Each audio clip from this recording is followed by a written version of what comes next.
Salam Malaysia Madani dan kita bersama lagi dalam ruang bicara yang dibawakan kepada anda tentunya mana lagi kalau bukan bernama TV dan sudah pastilah hari ini juga kita memilih satu lagi topik yang cukup menarik dan penting sebenarnya untuk kita sembang-sembang bersama dengan seorang tetamu yang cukup istimewa yang sudah pun berada di studio ruang bicara ini bersama dengan saya. Baiklah, topik yang menjadi pilihan kita di ruang bicara hari ini ialah reformasi parlimen membangun kepimpinan. Dan tetamu ini sebenarnya lama juga saya tunggu dan akhirnya walaupun dah lama tetapi akhirnya dapat bersama saya di studio ruang bicara ini dan ini merupakan sesuatu yang amat menggembirakan saya. Baiklah, izinkan saya memperkenalkan tetamu yang sudah pun berada bersama dengan saya. Kita ingin mengucapkan jutaan terima kasih dan juga selamat datang kepada Yang Berhormat Tan Sri Johari Abdul yang merupakan yang di-Pertua Dewan Rakyat. Jadi Tan Sri, apa khabar? Alhamdulillah, Datuk. Terima kasih. Lama ya, Tan Sri. Lama kita. Cuma sebelum kita berbincang lebih detail lagi, lebih mendalam lagi tentang topik yang menjadi pilihan kita di ruang bicara ini, Tan Sri, satu saja pilihan saya lah. Kalaulah lontaran soalan saya itu mungkin bersifat sensitif ataupun provokatif, jangan pula Tan Sri menggunakan kuasa untuk mengeluarkan saya dari studio. Dari ruang ini. Itu bergurau aja, Tan Sri. Silakan.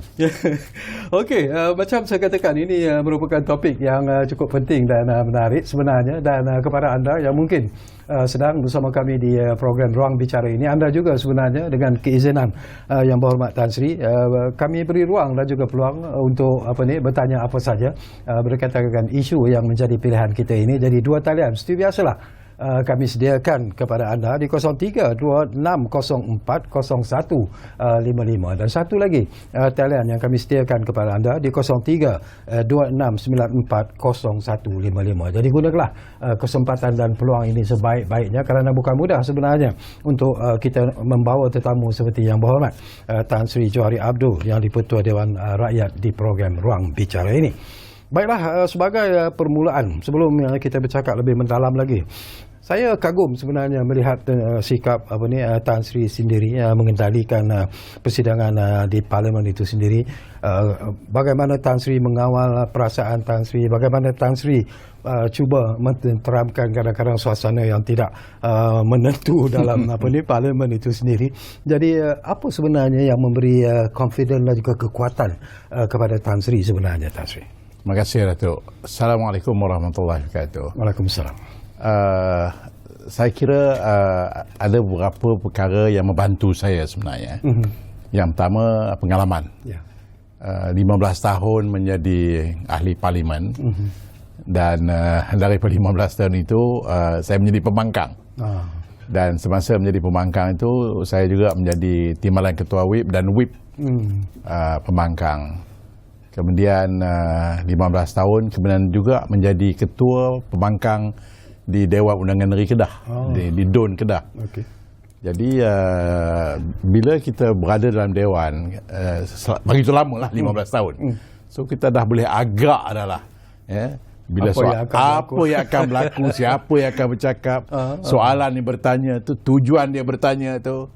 Dan saya juga alhamdulillah bernasib baik mengenali speaker-speaker sebelum ini di parlimen seperti Tan Sri Pendekar Amin Mulia yang rapat dengan saya. Cukup rapat, 10 tahun saya dengan dia. Jadi sentiasa berbincang sebagai kita respect dia sebagai speaker, tetapi dia treat saya sebagai kawan. Umur pun lebih kurang sama. Kemudian saya ada Tan Sri Arif, Tan Sri Azhar. Jadi untuk itu kita boleh katakan agak fahamlah apa yang akan berlaku dan apa yang harus dilakukan untuk mententeramkan keadaan. Jadi di samping itu saya juga bekas pegawai kerajaan selama 15 tahun menjadi pegawai PTD dan juga pernah berkhidmat di luar negara, kemudian pernah duduk di England. Jadi ini semua pengalaman ini membantulah, membantu. Apatah lagi sekarang ini apabila melihat hampir 30% ataupun lebih, saya 40% daripada MP sekarang ni ialah MPP yang baru, yang penggal pertama. Jadi oleh itu saya rasa ini membantu, sangat amat membantu. Ya. Kebelakangan ini pun Tan Sri, kalau kita lihat antara program yang paling popular di media ataupun di TV khususnya sekarang ini ialah siaran langsung persidangan parlimen itu sendiri. Dan apakah Tan Sri melihat bahawa ini juga sebenarnya memberi satu gambaran sama ada positif ataupun negatif tentang perasaan rakyat sendiri yang melihat gelagat ahli-ahli parlimen yang kadang-kadang tidak dapat mengawal diri dan sebagainya. Komen sikit Tan Sri. Alhamdulillah, saya berjumpa ramai masyarakat di luar yang pernah berterus terang mengatakan kepada saya. Malah baru-baru ini saya di airport ada seorang insan itu, dia berlari dan terus minta nak bertemu dengan saya. It's a Chinese man. Dia kata, Datuk, saya nak cakap dengan Datuk sikit, saya tak pernah langsung minat politik. Tetapi akhir-akhir ini saya akan ikut hari-hari apa yang berlaku sebab Datuk menjadi dia idola. Saya kata terima kasih lah. Maknanya saya yakin ramai di masyarakat kita yang mula mengikuti persidangan ini. Saya kira bukan kerana saya saja, tapi apa yang berlaku dalam Dewan itu mungkin menjadi tarikan. Itu positifnya. Dan begitu juga anak-anak muda, anak-anak sekolah yang saya tengok mengambil clips, potong-potong, jadikan YouTube apa yang saya cakap itu Jadi bagi saya okey, itu positif. Tetapi ada yang negatifnya. Apabila saya dipahamkan oleh seorang sultan yang telah pun membelikan satu painting, satu lukisan yang melukis dalam painting tersebut bagaimana kera dan beruk berada dalam parlimen. Dan Tuanku Sultan membeli membeli painting itu. Saya amat terasa betapa kalaulah saya diberi masa yang lebih untuk membetulkan keadaan. Jadi ini persepsi bagaimana Sultan membeli satu painting yang di dalamnya terdapat kera dan beruk dalam Dewan. Jadi saya, walaupun saya speaker yang dicadangkan oleh kerajaan, tetapi bila saya berada dalam Dewan, saya menganggap semua wakil rakyat itu ialah tanggungjawab saya. Jadi tak kiralah dia kerajaan atau pembangkang, tapi kalau ada yang menegur pembangkang di luar berkenaan dengan wakil rakyat, saya amat terasa sebab saya anggap ini tanggungjawab saya. Dan saya tidak pilih bulu lah untuk itu Itu yang ada yang positif dan negatif. Saya harap wakil-wakil rakyat di sana lebih faham maksud saya. So saya would like to be a father figure. Jangan lihat saya sebagai ini orang kerajaan, tidak. The moment saya di sana, saya anggap saya color blind. Dan apa juga yang ditegur oleh masyarakat itu, teguran itu memang terasa oleh saya. Saya teringat Tan Sri, satu peristiwa. Kebetulan lah hari itu memang saya menonton secara live. Ketika berlakunya kekecohan di dalam Dewan itu, dalam parlimen itu sendiri. Dan bila ada serangan-serangan daripada ahli-ahli parlimen sendiri dengan pelbagai perkataan menjerit di sana sini dan sebagainya, tetapi Tan Sri was so relax masa tu. Tan Sri kata teruskanlah. Kenapa Tan Sri mengambil pendirian seperti itu? Apa yang tersirat sebenarnya Tan Sri di sebalik sikap Tan Sri begitu?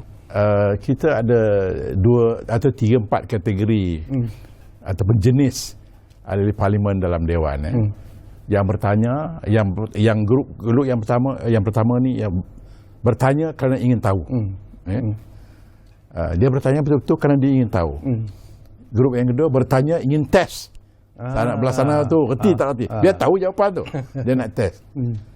Yang ketiga bertanya kerana menyindir atau menghina. Keempat, dia bertanya kerana dia pun tak tahu kenapa dia tanya. Cuma nak buat bising.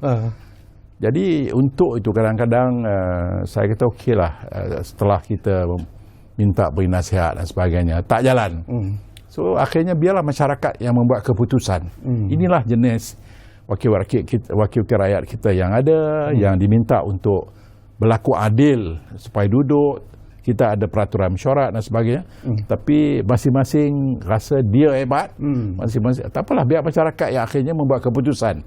Inilah wakil rakyat yang kita ada. Inilah ahli parlimen yang anda pilih. Dan terpulanglah Tapi surprisingly, apabila saya sebut itu, dia duduk. Dia orang tahu. Surprisingly, dia tahu, ini real ni. Sebab orang kampung dia tengok, kan. Jadi mungkin dia yang orang yang paling menjerit kuat. Jadi mungkin next election ni apa hal ni. Jadi saya ingat helps lah dengan cara itu membantu akhirnya mereka reda dan duduk. Saya pun tak sangka dia duduk dengan begitu cepat. Tapi dengan tindakan-tindakan dan juga ialah peraturan-peraturan tegas yang dilaksanakan oleh Tan Sri sini. Selepas itu Tan Sri, ada tak ahli-ahli parlimen yang berhormat kita lah, yang merasa kecil hati dengan Tan Sri, yang marah dengan Tan Sri, ataupun ianya selepas saat itu berlaku semuanya back to normal sebenarnya? Saya mengambil kaedah untuk buat engagement lah, ya.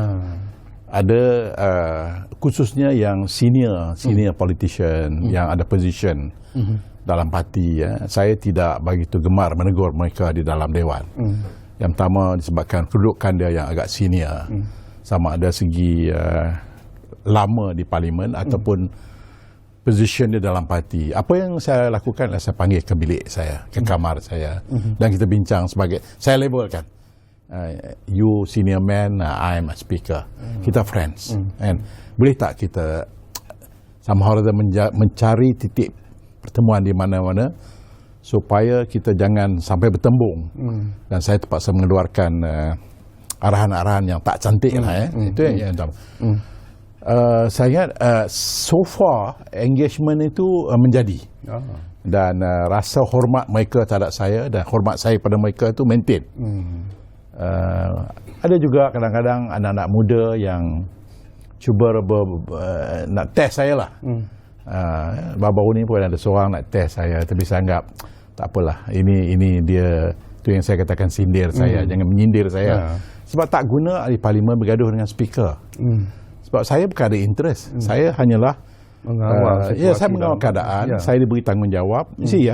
Bila saya menjadi speaker dan kerajaan of the day, government of the day, ada isunya, dia ada perkara-perkara yang dia nak selesaikan, dan sudah tentu dia mengharapkan speaker lah yang akan kendalikan undang-undangnya dan undang-undangnya, bajetnya, sebagainya. Mana government kena bergerak. Jadi orang yang akan menentukan semua ini berlaku ialah speaker. Jadi kalau you bergaduh dengan saya, apa saya bukan politician. Mungkin saya 15 tahun dulu. Yes, but now I'm a speaker.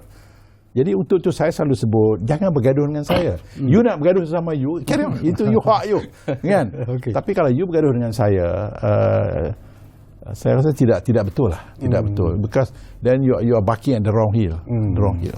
Salah. Bila istilah bergaduh tu Tan Sri sebut, kadang-kadang ramai juga di luar sana yang mungkin tidak mengetahui sebenarnya Tan Sri, yalah, saya dulu pun selalu mengikuti persidangan parlimen ketika menjadi pegawai PJD dan sebagainya, dan saya tahu bahawa mereka bergaduh tu hanyalah di dalam parlimen, tetapi selepas itu di luar mereka boleh minum bersama di kantin, bergurau dan sebagainya. Apakah sebenarnya situasi seperti itu masih lagi wujud sehingga sekarang sebenarnya? Sebenarnya di kalangan ini yang saya ingat sesuatu yang agak unik di Malaysia.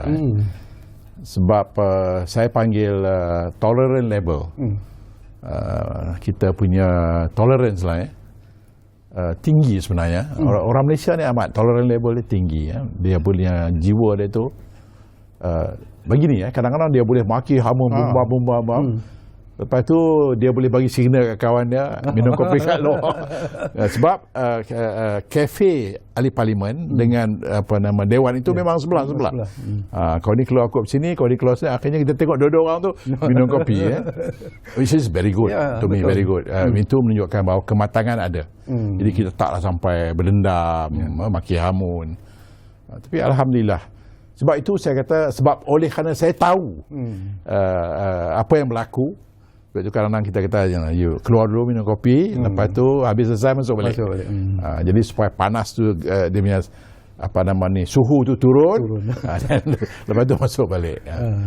Itu berlaku, memang sebelum berlaku. Berlandaskan daripada pengalaman yang ada kepada Tan Sri, kita nak bercakap tentang pelaksanaan reformasi institusi Parlimen Malaysia itu sendiri. Jadi apakah Tan Sri melihat ini sesuatu yang cukup penting sebenarnya, diberi perhatian yang cukup serius dan perlu dilakukan dengan segera sebenarnya?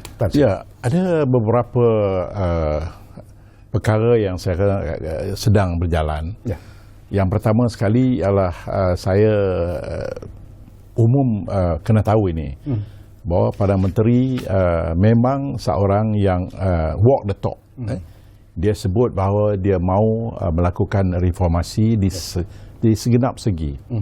Dan di antara yang sedang beliau lakukan ialah tidak mencampur urusan parlimen langsung. Untuk pengalaman Datuk, PM tak pernah call saya sekali pun berkenaan dengan isu-isu parlimen. Dia tak pernah call. Dia biarkan kepada saya untuk uruskan. Ini maknanya dia tidak mau campur urusan parlimen. Dia eksekutif. Saya rasa dia juga tidak campurkan urusan kehakiman. So maknanya kita punya separation of power tu amat jelas. Parlimen, kemudian eksekutif dan juga kehakiman. Yang keduanya, saya juga telah pun sekarang ini kita telah wujudkan 10 Special Select Committee. Ataupun kita panggil jawatankuasa Select Committee ataupun Special Select Committee ini. Special Select Committee ini ada 10 ini. 10 ini ialah satu jawatankuasa yang dianggotai oleh setiap Select Committee ini 9 orang ahli parlimen. 6 daripada kerajaan dan 3 daripada pembangkang. Dan mereka ini saya letakkan dalam satu keadaan yang saling membantu kabinet. Maknanya mereka membincangkan apa juga isu-isu yang mereka rasa, sebab ianya dibahagikan mengikut kementerian. Maknanya semua tanggungjawab 29 kementerian itu dibedak-bedakkan kepada 10 kementerian. Macam hari ini hari ini ada satu rang undang-undang kawalan produk rokok. Jadi apa yang berlaku, first reading tadi, pagi tadi, Menteri menyebut bahawa dia nak mencadangkan satu rang undang-undang, first reading. Kemudian dia minta supaya rang undang-undang ni dibawa ke Special Select Committee berhubung dengan kesihatan. Maknanya di sini, Menteri merasakan bahawa betul dia mempunyai kuasa mutlak untuk pushkan rang undang-undang ini, tetapi dia perlukan satu engagement yang lebih hebat supaya apabila rang undang-undang diluluskan di parlimen, mana tidak ada yang cacat celanya. Jadi untuk itu berlaku, dia tolak kepada Special Select Committee Kesihatan, dan Special Select Committee Kesihatan ini pula cara kebetulannya chairman dia ialah Dr. Zul yang dahulunya Menteri Kesihatan. Dan dalam tu ada pakar-pakar dan 3 orang daripada pembangkang itu doctors. Dan Special Select Committee ini boleh memanggil sesiapa juga untuk memastikan benda yang dihantar kepada mereka ini, dalam kes ini rang undang-undang ini, maknanya mereka hadam dan terus hadam dan bincang. Akhir itu barulah diserahkan balik kepada menteri. Maknanya menteri akan dapat pandangan yang mungkin berbeza ataupun tambahan yang mungkin memperbaiki rang undang-undang yang telah pun disediakan oleh kementerian. Jadi ini amat membantu, dan saya rasa kita di Malaysia ni telah ataupun sedang bergerak ke jalan yang betul. Itu yang pertama. Yang kedua, kita ada juga kamar khas. Mungkin Datuk tak perasan. Dulu kita cuma ada satu dewan rakyat. Semua perbincangan berlaku dalam dewan rakyat yang kita faham. Tetapi kita ada satu kamar khas. Kamar khas ini ialah macam fungsinya seperti juga macam dewan rakyat. Ada speaker, dan cumanya isu-isu yang melibatkan pentadbiran, isu-isu yang melibatkan isu-isu pentadbiran kerajaan, itu boleh dibawa ke kamar khas, dan prosidingnya sama. Saya tadi pukul 2.30 mempengusikan kamar khas ini. Dan di kamar khas ini siapa-siapa juga boleh membawa isu dia, dan menteri mesti jawab. Mesti jawab. Kemudian satu ahli parlimen boleh bawa 2 isu, sama ada isu dari kementerian yang sama ataupun isu kementerian yang berbeza. Satu katalah dia buat isu JKR, yang keduanya isu transport. Dan menteri JKR dan menteri transport mesti respon. Jadi ini isu pentadbiran yang mungkin tidak melibatkan 222 orang. Mungkin dia nak tanya pasal Kuala Langat saja ke, atau Sungai Petani ke, kan? Jadi menteri akan zoom in pada itu. Dan ini very interesting. Yang mengendalikan yang kita namakan presiding officer ataupun yang menjadi speaker dalam kamar itu, formatnya sama, pakai jubah dan sebagainya. Okey. Tak semestinya saya ataupun timbalan saya. Kita juga memilih salah seorang daripada ramai-ramai itu, boleh ahli parlimen, kerajaan ataupun pembangkang. Juga boleh. Okay. Dan saya dah so far lah, saya ingat kita dah pilih lebih kurang 9 ahli-ahli pembangkang yang menjadi presiding ataupun jadi speaker waktu itu, termasuk Arau ni yang selalu kuat bising Arau, tetapi dia juga menjadi. Jadi di samping itu saya ingat adalah beberapa perubahan yang saya buat lagi ialah tidak pernah semenjak parlimen kita ditubuhkan yang kita membuka parlimen kita kepada publik. Tapi bulan sudah 5 dan 6 hari bulan kita buka. So 10,000 orang datang. Khususnya anak-anak muda, anak-anak sekolah kita. Dia mungkin datang dulunya di sekitar kawasan parlimen. Sekarang dia masuk dalam dewan. Dia boleh masuk dan dia duduk atas kursi ahli parlimen itu. Dulu dia boleh duduk di galeri. No. Dia sekarang duduk tempat betul-betul ahli parlimen. Saya nak dia rasakan bahawa ini akan jadi program tahunan. Saya nak psychologically dia merasakan bahawa parlimen sebahagian dari society. Dan kita bukanlah hidup dalam silo. Kita bukanlah hidup sebagai Brahmin yang orang lain tak boleh, kita saja. Tidak. Ini maknanya rakyat juga mesti mendapat peluang untuk merasai. Dan mungkin juga anak ini bila dia balik ke sekolah, dia tanam cita-cita. Satu hari aku nak jadi ahli wakil rakyat, atau aku nak jadi speaker. Okey, apa ni Tan Sri, kita nak sambung lagi, tapi seperti biasalah kita diarah untuk berehat dulu. Buat seketika ini pun juga nak beri peluang pada Tan Sri lah, teguk dulu minuman yang kami sediakan. Terima kasih. Basahkan dekat. Dan kepada anda yang sedang bersama kami, saya ingatkan lagi, sebenarnya anda juga kami beri ruang dan juga peluang untuk melontarkan apa saja persoalan, apa saja pertanyaan kepada tetamu istimewa kita. Jadi gunakanlah 2 talian yang kami sediakan kepada anda.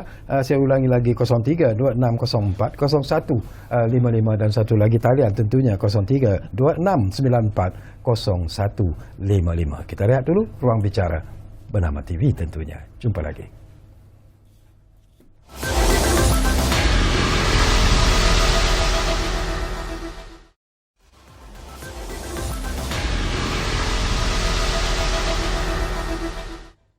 Baiklah, kita kembali semula ke ruang bicara ini. Masih lagi bercakap tentang reformasi Parlimen, membangun kepimpinan.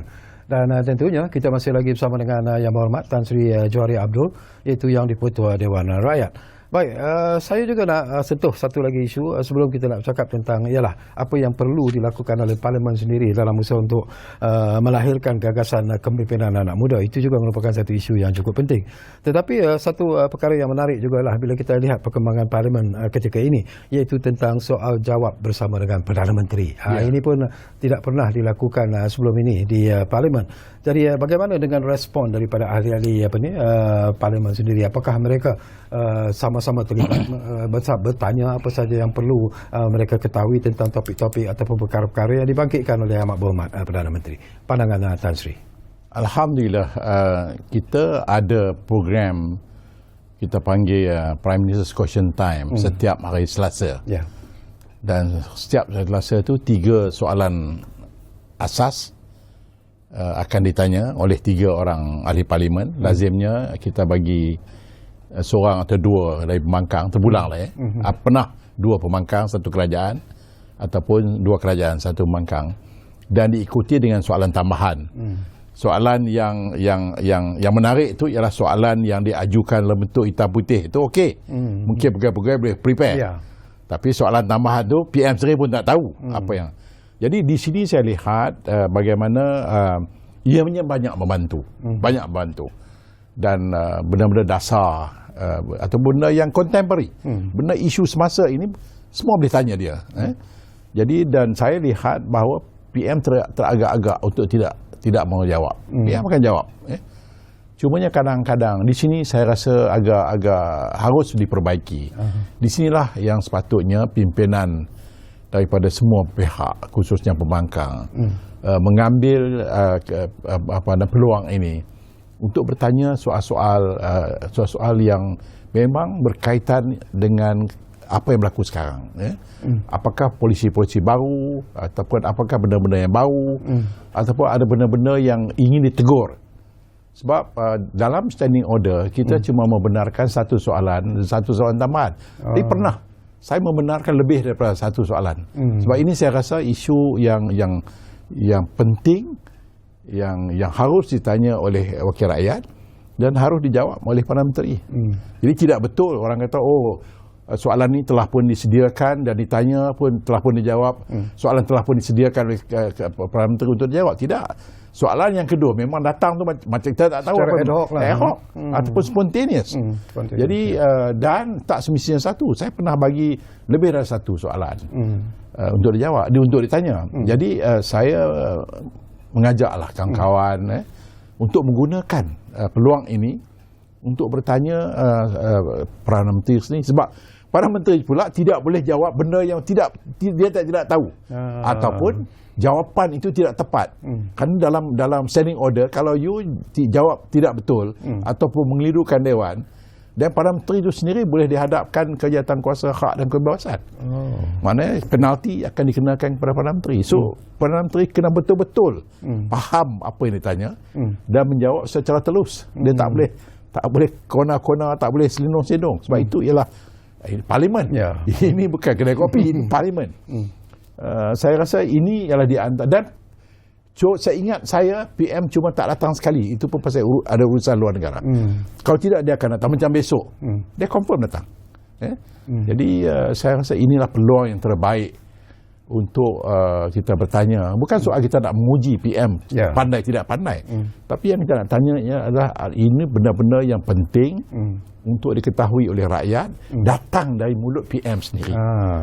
Setakat ini Tan Sri, from your own observation lah, bagaimana Tan Sri melihat prestasi Ahmad Mohamad Perdana Menteri Datuk Seri Anwar sendiri ketika mengendalikan soal jawab ini? Apakah Tan Sri berpuas hati khususnya? Alhamdulillah, saya melihat kadang-kadang soalan-soalan yang diajukan tu soalan-soalan yang amat susah nak jawab.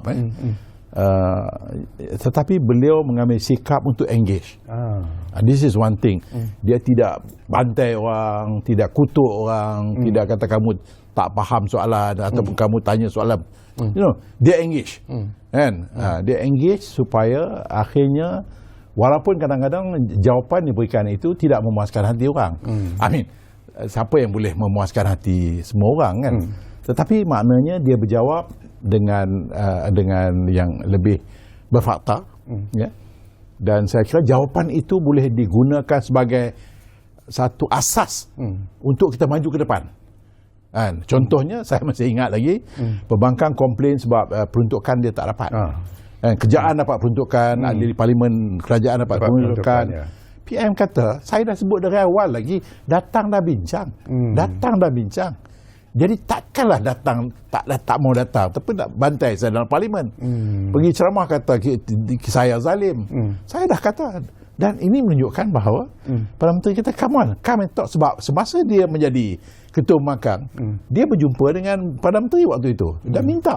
Alhamdulillah dapat. Jadi saya kira kita kena lebih terbuka lah. Suka tak suka dia Perdana Menteri sekarang. Suka tak suka dia Menteri Kewangan. Bagi saya, pergilah, bincang lah apa masalahnya. After all kita ahli parlimen. Kan? Kita duduklah satu bumbung dan kita membawa tanggungjawab yang dibebankan atas bahu kita oleh rakyat. So kita kena selesai masalah rakyat. Bila Tan Sri sebut tentang istilah bantai dan hentam, ini dah jadi sesuatu yang biasa sebenarnya dalam parlimen kita kebelakangan ini. Dan ialah ketegasan yang ditunjukkan oleh Tan Sri sendiri. Kadang-kadang menjatuhkan ialah kita kata hukuman keluar daripada dewan untuk selama 2 hari dan sebagainya. Ramai yang suruh saya tanya sebenarnya bila dia tindakan seperti itu dilakukan oleh Tan Sri, hukuman seperti itu dikenakan, apa yang akan berlaku kepada wakil ataupun ahli parlimen ini? Apa yang akan mereka alami sebenarnya? Bila kita kata suspend lah, suspend. You disuspend untuk 2 hari, maknanya dia tak boleh masuk lah. Untuk 2 hari itu dia tak boleh masuk. Dia tak boleh masuk daripada the whole day lah, satu hari, hari pertama, hari kedua. Hari ketiga dia boleh masuk balik. Okay.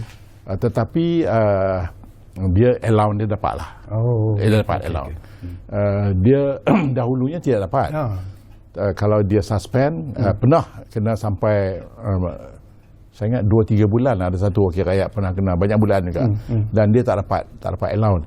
Tetapi ada kes akhirnya keputusan itu dia challenge oleh seorang wakil rakyat kerana dia menang.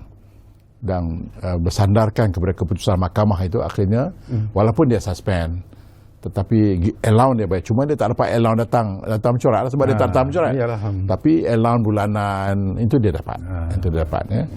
Cuma dia sayang lah oleh kerana kedegilan dia. Selalunya saya akan bagi peluang. Saya kata duduk 3 kali. Ni saya kata betul tu. Tapi dia masih degil, saya kata okey lah, you keluar 2 hari. Cuma 2 hari yang sepatutnya dia berada di Dewan itu dia tak ada.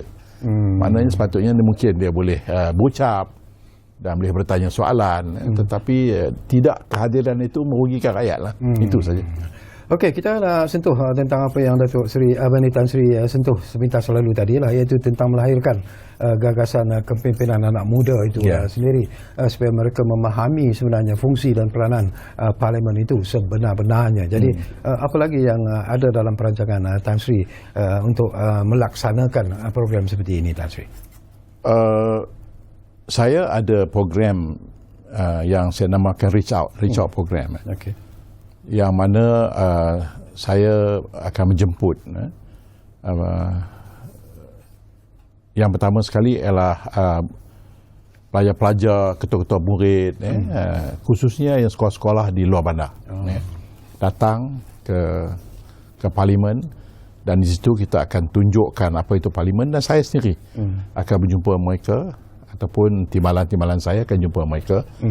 Dan kita akan bagi motivasi dan melihat bagaimanakah parlimen itu berfungsi. Dan begitu juga kita juga menjemput student-student leader di universiti untuk datang, dan kita banyak program-program seminar, program seminar dan topik yang berbagai-bagai untuk tujuannya untuk mereka datang dan engage dengan kita di parlimen. Saya juga ada program yang kita namakan Speakers Lecture Series. Speaker Lecture Series ini adalah setiap bulan kita akan pilih tajuk yang very heavy, critical, dan kita jemput 3 jenis audience. Yang pertama ialah kita jemput anak-anak muda di universiti, khususnya pelajar universiti, student leaders. Yang keduanya ialah orang korporat, presiden company dan sebagainya.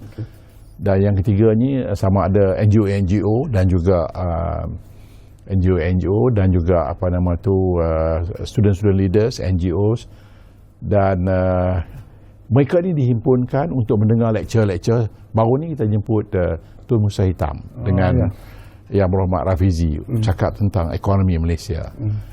Kemudian kita juga baru 2 minggu yang lepas cakap tentang satu program yang kita buat, sama juga jemput NGO dan sebagainya, cakap tentang budi, bagaimana peranan budi budaya yang idea ini dibawa oleh Tan Sri Rais, Speaker Dewan Negara.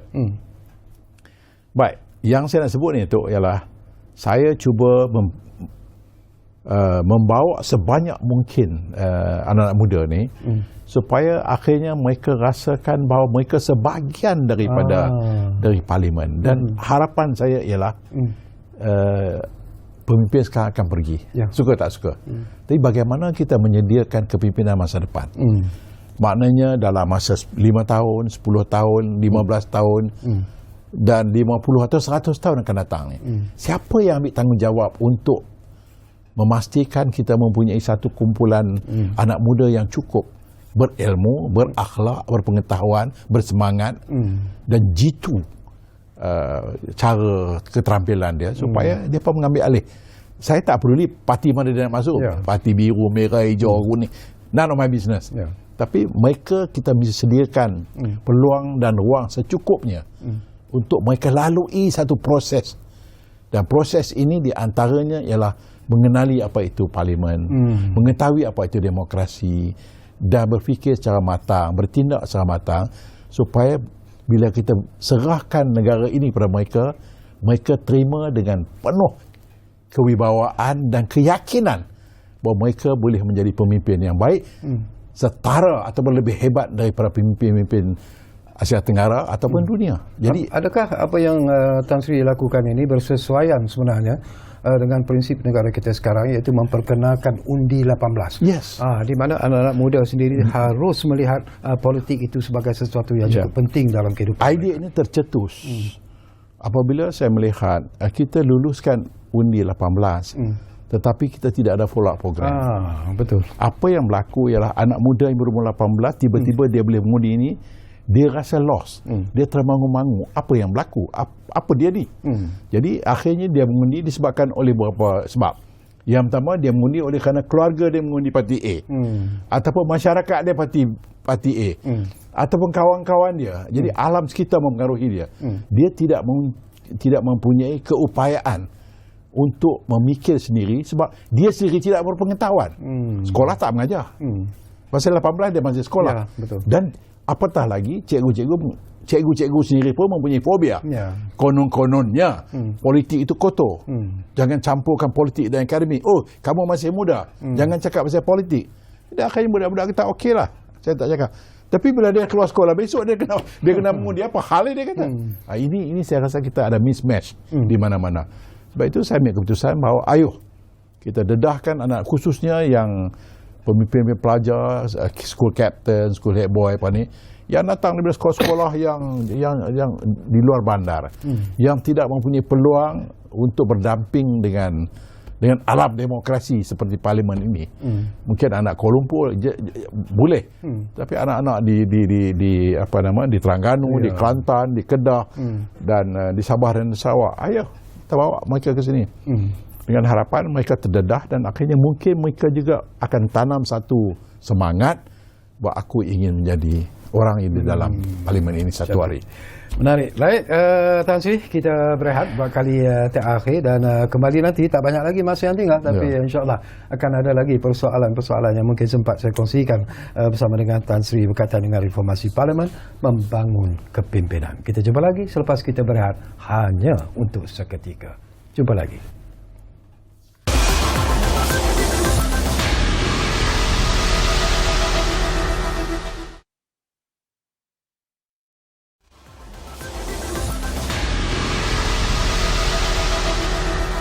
Baiklah, terima kasih banyak-banyak kalau anda masih lagi menumpukan perhatian sama kami di ruang bicara ini. Kita masih lagi bercakap tentang reformasi parlimen, membangun kepimpinan, dan tentunya kita masih lagi bersama dengan Yang Berhormat Tan Sri Johari Abdul yang di-Pertua Dewan Rakyat. Baiklah, berlandaskan daripada pengalaman Tan Sri sendirilah dan sekarang ini memegang satu tanggungjawab yang mungkin bukan mudah sebenarnya selaku yang di-Pertua Dewan Rakyat. Tentulah Tan Sri sebagai seorang bekas ahli parlimen, pernah duduk dalam Dewan Undangan Negeri. Mungkin Tan Sri juga ada vision ataupun visi yang tersendiri sebenarnya. Tan Sri juga mengharapkan bahawa ahli-ahli parlimen yang ada sekarang ini juga seharusnya mempunyai satu credibility dan juga personality yang mungkin akan memberikan manfaat yang begitu baik sebenarnya, terutamanya kepada pengundi-pengundi di kawasan mereka sendiri. Harapan Tan Sri, apa yang ingin Tan Sri lihat sebenarnya? Terima kasih Datuk. Yang pertama sekali harus diingat, setiap wakil rakyat itu dia biayai oleh rakyat. Daripada dia bergerak dari kampung dia atau bandar dia, parlimen, dia masuk saja parlimen, dia ada satu button kehadiran. Dia berdiri tak duduk pun. Dia tekan button tu, lepas tu dia balik. Dia bayar.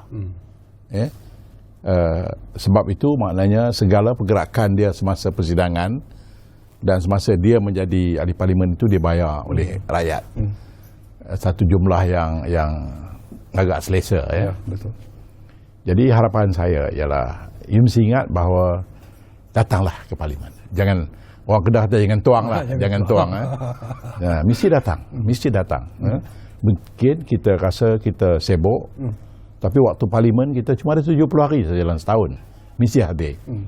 Yang kedua, kalau kita menjadi ataupun dipilih menduduki mana-mana komiti sama ada dalam caucus ataupun kita dalam jawatan kuasa pilihan khas ataupun standing committee mana-mana, mesti datang mesyuarat. Ada trend saya tengok, kalau tak dapat bising, tak dapat jadi jawatan kuasa, tak dapat jadi jawatan kuasa, tak datang. Sebab itu menipu namanya. Mesti datang dan berikan idea dan pandangan tuan-tuan kepada perkara yang kita bincangkan. Yang ketiga, ahli parlimen mesti membaca. There's no two way about it. Kalau you tak baca, apatah lagi tak baca apa benda yang kita bincangkan, you bukan saja menipu kepada rakyat, tapi you menipu diri you sendiri. Maknanya sepatutnya you menjadi ahli parlimen yang baik, wakil rakyat yang baik, dan contribute pandangan you, pengalaman you dan sebagainya untuk pembinaan negara bangsa kita. Tapi kadang-kadang orang tak baca, lepas tu dia banyak borak kat kantin, lepas tu bila dengar bumbang-bumbang bergaduh, dia baru masuk, dia pun tumpang bergaduh. Ini semua saya ingat satu tindakan yang tak cantik lah. Sebab tu saya minta lah supaya memang kita sibuk, kita ada masalah kawasan, kita ada macam-macam masalah.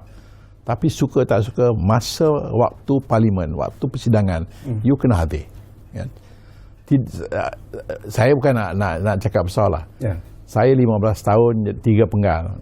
Seingat saya, kecuali saya di luar negara ataupun saya sakit, itu pun saya tak ingat saya sakit berapa kali lah, demam. Saya tidak pernah tidak hadir. Oleh kerana saya jadi ketua WIP. Ketua WIP ialah orang yang hadir pertama dan pulang terakhir.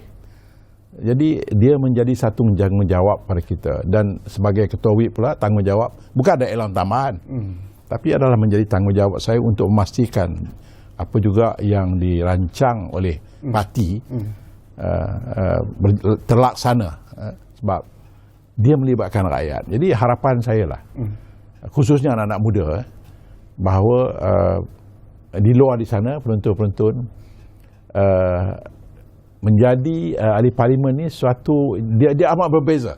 Saya pengalaman menjadi pegawai bank, saya menjadi pegawai kerajaan, tetapi dia amat berbeza kalau kita menjadi ahli parlimen.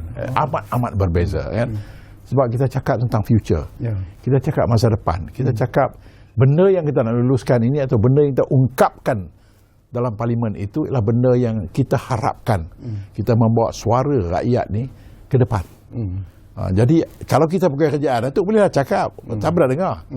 Ataupun kalau kita jadi pegawai polis, pegawai tentera, bolehlah cakap, tapi dalam kamp kita je lah. Atau tambah kalau jadi pegawai bank, so siapa pun tak dengar. Tetapi bila kita jadi wakil rakyat, orang dengar. Dan alhamdulillah kalau apa yang kita ungkapkan itu menjadi ikutan pada rakyat, dan contribution kita itu amat bermakna dalam kehidupan kita. Bila Datuk Tan Sri sebut tentang ni, ekoran daripada apa yang ingin dimainkan di luar sana lah. Persepsi barangkali ataupun pandangan-pandangan tadi pun Tan Sri sentuh sepintas lalu. Ada juga yang mengatakan bahawa yalah, selaku yang di-Pertua Dewan Rakyat, kadang-kadang Tan Sri dilihat terlalu menyebelahi kerajaan. Tan Sri juga dikatakan sebagai tidak memberi ruang dan peluang kepada ahli parlimen pembangkang untuk melontarkan pandangan-pandangan dan juga pendapat-pendapat mereka dengan lebih jelas dan sebagainya. Bagaimana Tan Sri menjawab persepsi-persepsi pandangan-pandangan negatif seperti ini? Tidak, sebenarnya anggapan itu salah. Sebab saya juga mengadakan engagement dengan ketua pembangkang. Saya juga ada engagement dengan kawan-kawan yang senior. Dan malah ada benda-benda yang saya minta pandangan mereka. Jadi untuk mengatakan bahawa saya berat sebelah, tak betul. Sebab kalau tengok, saya agak neutral lah. Saya berkali-kali mengatakan bahawa saya colourblind. The moment saya preside, saya nak pastikan dua-dua belah pihak mendapat treatment yang sama. Tetapi kadang-kadang ialah orang melihat bahawa kenapa saya tak ambil tindakan kawan ni, kenapa kami saya kena. Tidak, ada juga yang belah kerajaan pun kena. Ada. Berkali-kali saya tegur dan saya beri warning. Cumanya kadang-kadang itu yang bising banyak sebelah sini lah sebab dia pembangkang. Tetapi untuk mengatakan bahawa saya pilih bulu atau mengambil ni, tidak, saya tidak. Sebab saya merasakan bahawa saya tidak adil tidak berlaku adil kalau saya tidak saksama dalam kes ini kan. Sebab bila saya angkat sumpah, saya akan taat setia kepada raja dan negara dan juga penjunjung perlembagaan. Maknanya raja, negara saya dan perlembagaan itu dianya melepasi semua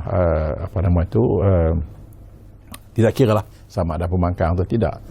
Jadi saya itu ialah pegangan saya dan saya akan pegang pada prinsip itu. Bahawa saya to be fair to everyone.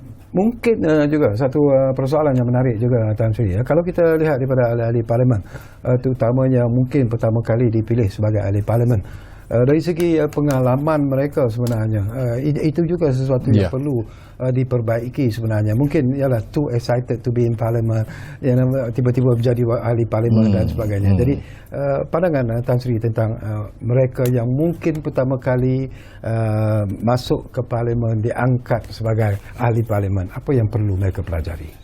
Saya kira di peringkat parti masing-masing, lazimnya mereka mempunyai program-program, lazimnya lah. Saya ingat semasa saya menjadi di parlimen, setiap hari Selasa setiap hari Selasa 1 jam kita akan kumpulkan semua ahli parlimen parti saya waktu itu, dan kita akan update mereka apa yang berlaku dan sebagainya, dan apa yang harus kita bincang, kebetulan saya ketua whip pula kan. Dan begitu juga saya kira apa yang juga parti-parti lain buat. Malah saya sedang berurusan dengan beberapa negara termasuk Australia. Di Australia memang ada program 6 bulan.